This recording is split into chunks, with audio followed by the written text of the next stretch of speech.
Here's the important things about inverse functions, because we have to really understand inverse functions. So remember from, hopefully, if this is before in pre-calc, we go over this a lot, that when we have inverse functions, then f composed with f inverse is always equal to x, and the inverse composed with the function is also equal to x. I believe we go over this in college algebra as well. Do y'all remember this rule?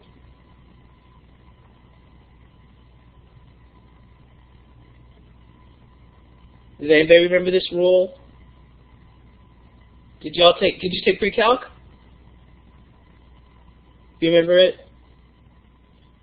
Okay, well, okay, I'll go over it a little more, but I can't go over it in the same kind of detail that I would go over it in pre-calc. But basically what inverse functions do, you have to have a one-to-one function. So for inverse functions, have to be one-to-one. And what that means is it has to pass the vertical and horizontal line test. For the function says for every x there's only one y, but now we're saying also for every y there's only one x. So for example, if I have a graph and it looks like a parabola, right? Is this a one-to-one function? No. This is a function, but it's not one-to-one because it passes the vertical line test that says it's a function,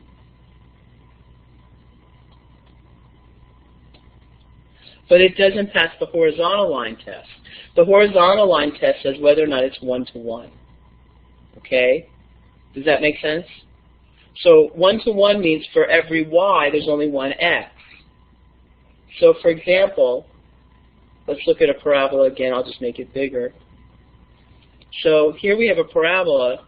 If I make a line like this, notice for this y, let's say y equals 4, there's two different values of x. Right? So it's not one-to-one. So we can't find the inverse. The reason we can't find the inverse is because let's look at what happens when we do an inverse function. So if we have a parabola, let's say we have a parabola. Let me make it better parabola. Let's see, hopefully it's a little better. And I rotate it. Remember, inverse functions reflect around the y equal x line. Remember that?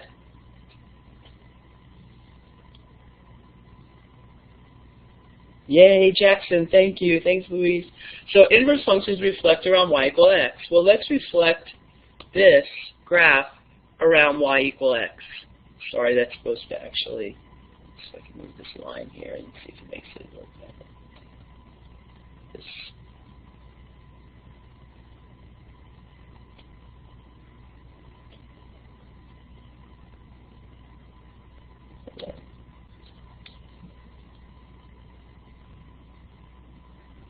Okay.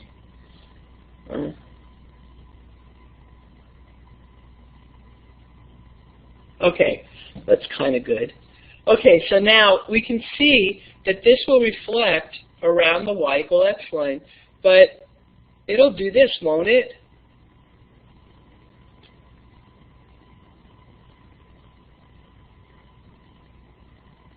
Does everybody see that? So if I rotate that parabola around y equal x, what's going to happen is it's basically going to turn on its side. Not exactly, but mostly, right? And if that happens, then what really happens here is I now no longer, with the purple line, notice it doesn't pass the vertical line test anymore. This is no longer a function. Does that make sense? So we don't turn functions into non-functions. So what we do, and we did this in pre-calc, so if you haven't done it yet in pre-calc, I know you guys are probably behind because of the hurricanes and all the stuff that's been going on. So what we do, let's say we have here a parabola. We restrict the domain. So we say, okay, well, that's great that we have a parabola, but we'll only use one side of it. And when we use that one side of it, notice now I have, because I've restricted the domain, I also have, when I take the inverse, I also have a one-to-one function. Okay? So basically, let's draw a little picture of what it looks like to have an inverse. So let's say this is x, and let's say this is f of x. And I'm going to take this x, and I'm going to shoot it over here through my f function. Okay? Well, what I want to make sure that happens when I come back with my inverse function is I want to know that my inverse function actually takes me right back to where I started. That's what the inverse function does, is it takes us back. So if I start here at x, and I go through my function, hold on. Say I go through my function, I end up in f of x. When I go back with my inverse function, I go back to x. If I start here at f of x, and I go back through my inverse function, I get to here, and then if I take my function back, I get back to the same spot. So what isn't good is if I have, let's say I have two different x's, like let's say this is f equals x squared, right? And let's say this is 2, and this is 4. Well, that's great. The inverse of squared is equal to the square root. So I go from 2 to 4, but how do I know I'm not coming back to minus 2? So that's why it has to be one-to-one when you have an inverse, because what you want to do is come back to where you started. That's basically what the inverse function does. Are y'all with me? You have to have like this basic understanding of inverse. My Wi-Fi kind of cut out a little bit. Could we do that one more time really quickly? Which part? Which part? My Wi-Fi was just acting up for most of it. Excuse me? So trying to be good. Say it again. My Wi-Fi cut out for a good portion of it, so right from the beginning. I don't want to start all over from the beginning. We don't have time for that. So is there a part of this that you didn't understand that you can just ask me really quickly? Because I'm on such a tight schedule today. We have so much to get done. And this is mostly from pre-calc, the same thing. Why is it minus 2? It shouldn't be. So you're coming in and out too? Is it everybody who's at FAU, or is it me? Hold on, let me make sure everything I have is closed.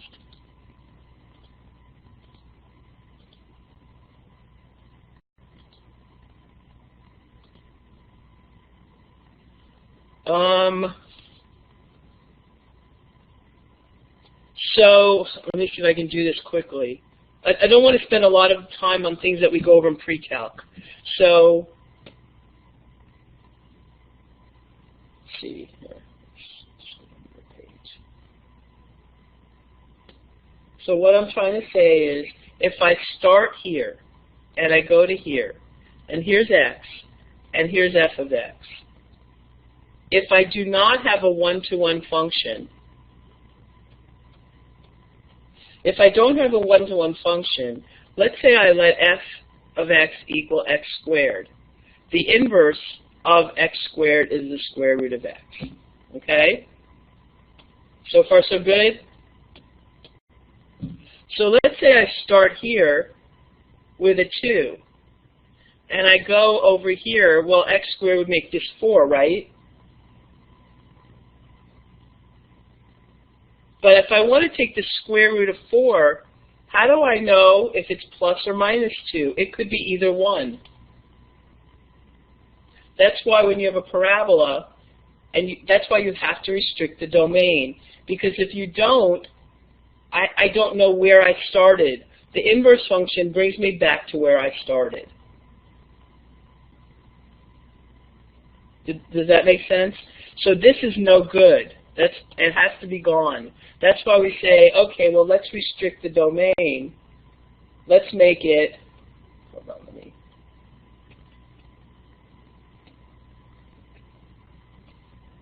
let's restrict the domain.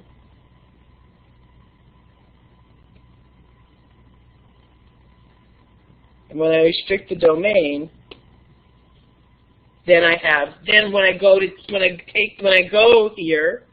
go through my process, I come back to the exact same place I started. Is that good? So it's an important thing that you have to know about inverse functions. Okay, good. Now, how do we handle that with sine? Because sine basically looks like this, right? And it goes on and on forever. So, it goes on and on forever. It's obviously not one-to-one, right? Does that make sense? So what we have to do is we have to restrict the domain. And what we do is we say, okay, well, from minus pi over 2, if I say just minus pi over 2, on a separate page. So if I have a sine graph, and it goes infinitely forever, right? Well, if I just take the points from minus pi over 2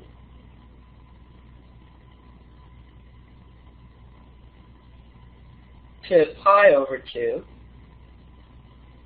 if I restrict my domain to that area,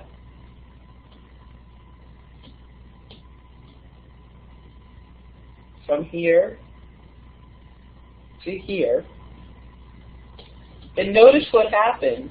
I have a one-to-one function.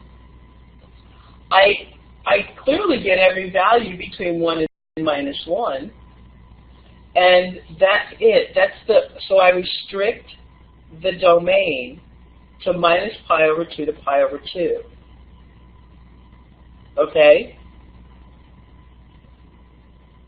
So I restrict the domain of the sine function, which, and when you have inverse functions, the domain and range swap.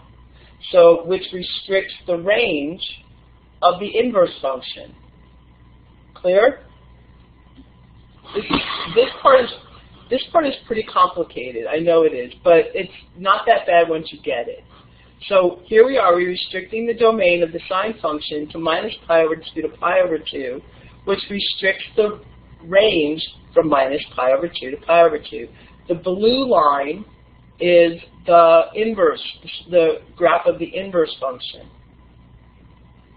Okay? And also, if we have a cosine graph, so here, a cosine graph basically looks like this, right? Again, we have the same issue. We have to restrict the domain. But we can't restrict the domain between minus pi over 2 and pi over 2, right? Why can't we?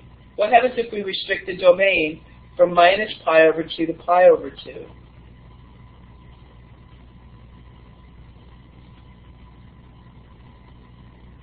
Well, it's not a parabola, and the inverse won't be a function because it's not one-to-one. Exactly. It's not one-to-one, and not only that, if you notice, I don't have any negative values in that part. So I don't have every value that cosine can be, right? So what we do is we restrict the domain to between 0, from 0 to pi.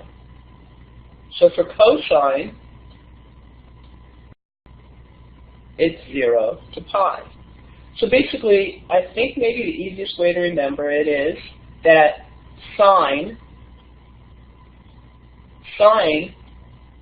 and tangent, by the way, are both from negative pi over 2 to pi over 2. Okay?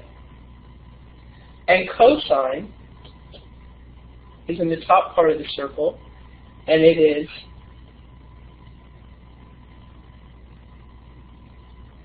from 0 to pi.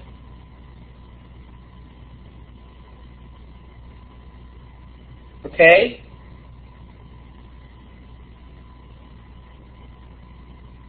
Are we good? Yes, Griffin. Right, this is about something else in inverse functions.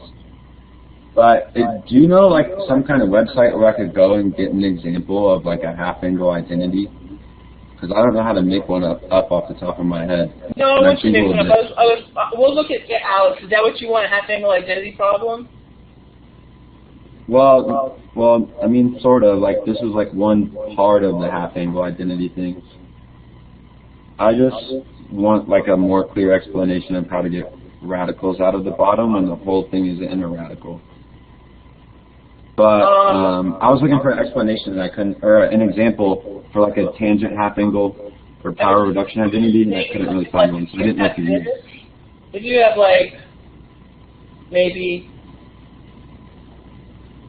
Yeah, that's exactly what I did on the top. And then I had radical 11 plus radical 7 on the bottom. Oh, okay. Well, let's just do yours. That's what I emailed you.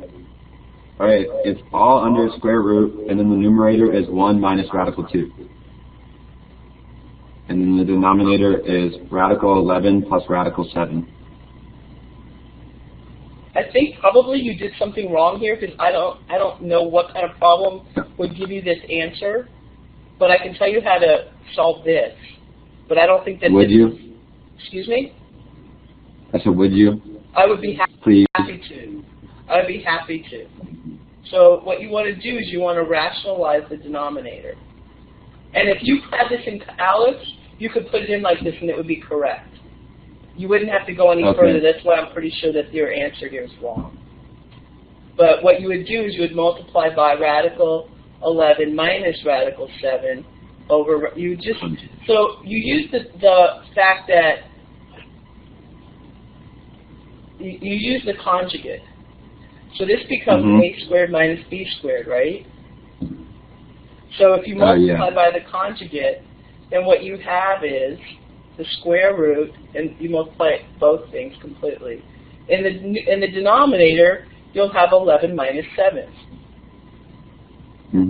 In the numerator, you have to FOIL that. So it's the square root of 11 minus the square root of 22 minus the square root of 7 plus the square root of 14. Okay? So this is equal to, well, this is equal, that's a 14. So this is equal to the square root of 11 minus the square root of 22 minus the square root of 7 plus the square root of 14 over 4. Right? Cool. Yeah. But then you just take the 4 out, so you would just change it to the same numerator, and then the denominator would just be 2 outside of the radical. Okay, cool. Yeah, I mean that wasn't really like the exact kind of things that I was saying, but it was something like that. But thanks, that helps. Yeah, you always have to multiply by the conjugate. Thank you. Yeah, you're welcome. No problem.